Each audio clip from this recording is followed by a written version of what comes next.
Welcome to Amber Community's new podcast series presented in association with our valued legal partners, Arnold Dallas McPherson Lawyers. My name is Renee and I'm the manager of the Counselling and Support Services team at Amber Community. We often hear how challenging it can be for people impacted by road trauma to navigate the complex and legal processes involved in TAC claims. I'm absolutely delighted to introduce and to be here with Sarah from Arnold Dallas McPherson.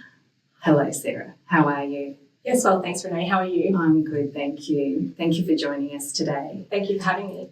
To get us started, can you tell us a little bit about yourself, Sarah, and also about Arnold Dallas McPherson?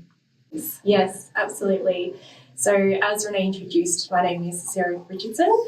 I'm a senior associate at Arnold Dallas McPherson Lawyers. That effectively means that I work as a solicitor. I have over 13 years experience working in the personal injury space, and I've dedicated my career to working with people whose lives have been impacted or turned upside down by injury.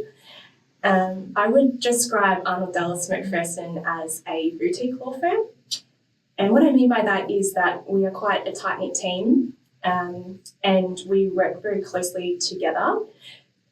And I think we all have the same values, and I think that's really important. We have offices both in Bendigo and in Melbourne, and our Melbourne office also services the outer suburbs, so not just in Melbourne CBD. Great, thanks, Sarah. It sounds like you've got a lot of years of experience and you work really well together, and that you're very passionate about the work that you do. Thank you for that introduction. So many of our listeners may not have dealt with the TAC, let alone a lawyer before. And from my experience, trying to get anything done, let alone started with a claim while also processing significant emotional trauma, can be really, really overwhelming. So with that in mind, can you please walk us through who the TAC is and what their role is in this process? Yes, I can. So I would describe the TAC as a Victorian government organisation, and I think it's best to describe it as having two arms. So the first arm would be the road safety arm, a road safety campaign arm, and that's probably the arm of the TAC that most listeners would have some awareness of. So we often see road safety campaigns over Christmas, Easter weekend, big long weekends. We see ads, we see adverts on highways, that kind of thing. And then the second arm of the TAC is what I would describe as the compensation arm, and that's the arm that we as lawyers work with on an everyday basis. And that arm is effectively funded by the TAC charge that we all pay when we register our vehicles. And it is a scheme that is set up with the purpose of assisting individuals who have been impacted by a road incident. And I guess the people who work within the TAC are making decisions within or in accordance with the Transport Accident Act. And our role as lawyers is to assist individuals to access those entitlements and to assist individuals who have disputes with the TAC about what those entitlements should look like. Great, thank you, Sarah. I think that's going to be really helpful for our listeners, that explanation. And I imagine that for many people who've sustained injuries and or who are experiencing trauma, it can be daunting just to even know where to begin with lodging a claim or even contacting the TAC initially. Can you share perhaps some practical first steps that someone perhaps in that situation could take?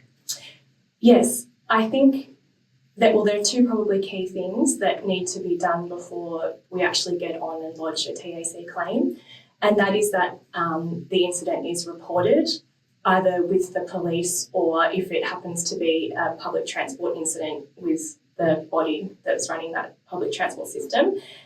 And secondly, the incident needs to be reported with a health professional of some description. So often that's done naturally if there's ambulance or hospital attendances, but otherwise we often hear that symptoms come on a few days later, And it's important that at that stage that a medical professional, like a GP, for example, is contacted and that there's a clear record that the symptoms that are being experienced are being related by the client to the accident that occurred or the incident that occurred. I would say that the two key things that the TAC will be looking for when a claim is lodged is that incident reporting, a record of the attendance with a health professional, and then the other thing that needs to be presented if there's going to be a claim for lost income is what's called a certificate of capacity. That essentially is a sick certificate, but on a special form, and most health professionals will know what that looks like, and if need be, guidance can be be given by people like us. I would say that it's never too early to seek the assistance of a lawyer.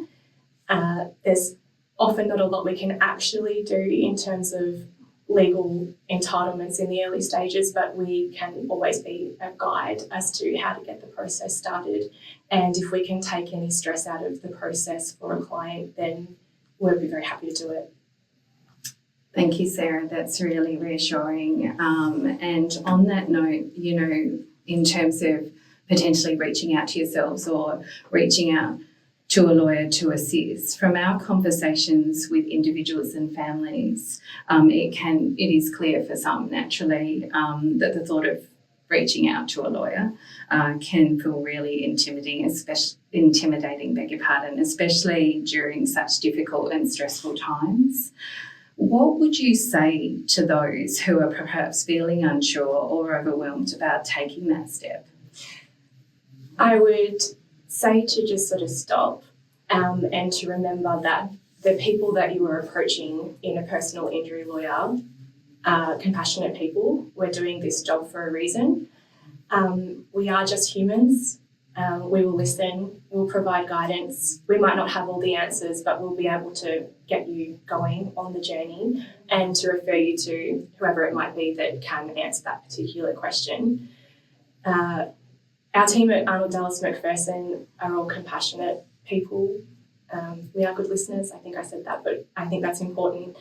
And if all we can be in the beginning is a listening ear and some guidance, well, then that's all it is. But we can help you move through the process. So just do not be afraid to reach out for help. If we can take one little stress away, then we've done our job.